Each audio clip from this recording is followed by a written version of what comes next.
మేమైతే పార్కొచ్చామండి. అబ్బబ్బబ్బబ్బా! ఏమి మనుషులు, ఏమి వర్షం అనుకుంటున్నారా? ఉన్నారండోయ్! మనుషులు బ్రహ్మాండంగా ఉన్నారు. కానీ బ్యాడ్ లక్. నాకే బ్యాడ్ లక్ అండి.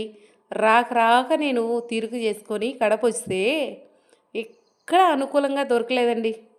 భోజనం చేసేటప్పుడు తప్ప ప్రశాంతంగా భోజనం చేసింది. బయటకొచ్చి ఎంజాయ్ చేద్దాం అనుకుంటే ఎక్కడ సమయంగా మేము ఒక చోట నిలబడలేకపోయాం.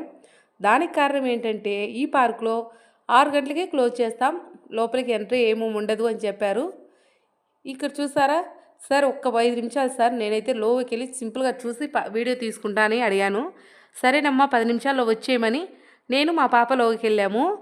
టోకెన్ తీసుకొని అలా వెళ్ళాలేమో లేదో వర్షం పట్టుకుంది. వీడియో తీసుకుందాం అనుకున్నా కానీ ఈదురుగాలి మాదిరి కొడుతుంది. వర్షం ఒకటేమైనా రాలుతూనే ఉంది. ఇంకా ఫోన్లకు ఎక్కడ జలుబు చేస్తుందని భయపడి ఫోన్లు తీసుకొని బ్యాగ్లో పెట్టుకొని నేనైతే ఈ పుట్టగొడుగు కింద కూర్చున్నా. అదేనండి పుట్టగొడుగే వర్షం తడుచుకోకుండా కూర్చున్నా అనమాట. వీడియో లేకపోతే పోయిందే బాబు, ఫోన్ జలుబు చేస్తే మళ్ళీ చాలా ఇబ్బందులు పడాలని. ఏం చేద్దాం ఫ్రెండ్స్, మనం ఒకటి అనుకుంటే దైవం ఒకటి అనుకుంటాడు. చూడాలంటే ప్రాప్తం ఉండాలి. ఇంకా వద్దులే నాన్న, వర్షం పెద్దగా అయ్యేట్టుంది, సార్ వాళ్ళు బయటే ఉన్నారు, వెళ్దాం పదరా అని చెప్పి మా పాప నేను కలిసి రెట్లో వస్తున్నాం. ఇవి పార్క్ అంతా కూడా తిరగలేదు ఫ్రెండ్స్. బయటకు వచ్చేసరికి వర్షం పట్టేసింది.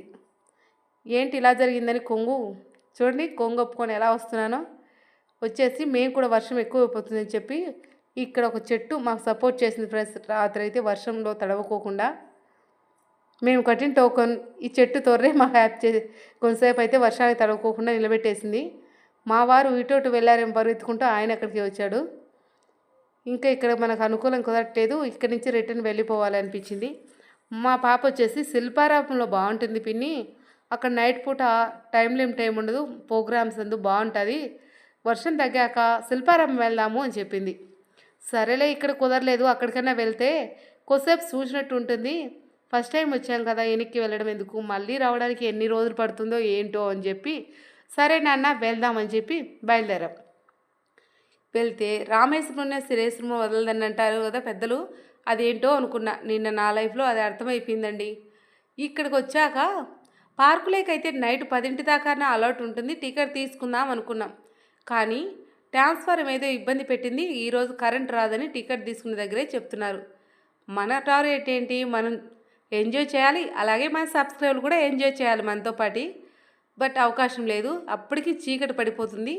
ఈ కరెంట్ లేకుండా లోపలికి వెళ్ళినా ఈ వర్షం ఒకటి వస్తుంది, ఇబ్బంది పడతాం పిన్ని, ఇంకొక రోజు చూద్దాం, ఈ శిల్పారామంలో కనీసం 2 ఫోటోలు తీసుకొని వెళ్ళిపోదామని చెప్తున్నారు మా పిల్లలైతే. ఇంకేం చేస్తాం, మా ఆరు అంటున్నారు చూడండి, రాక రాక మనం వస్తే వచ్చేటప్పుడు వర్షాన్ని అన్నీ వెంట పెట్టుకొచ్చామే పెళ్ళామా అంటున్నాడు. ఇక్కడైతే అందరూ ఎంజాయ్ చేస్తూ రిటర్న్లో వెళ్తూ ఫోటోలు దిగుతున్నారు. ఈ తాతయ్య చూడు ఎంత బాగున్నాడో. అయితే ఏ మాటకు ఆ పాట చెప్పుకోవాలి ఫ్రెండ్స్. కడపకు నేను వెళ్ళక చాలా రోజులైపోయింది. కడప అయితే చాలా బాగుందండి, రోడ్లు కానీ చాలా నీట్గా చాలా బాగుంది, చాలా కొత్తగా అనిపించింది ఫ్రెండ్స్.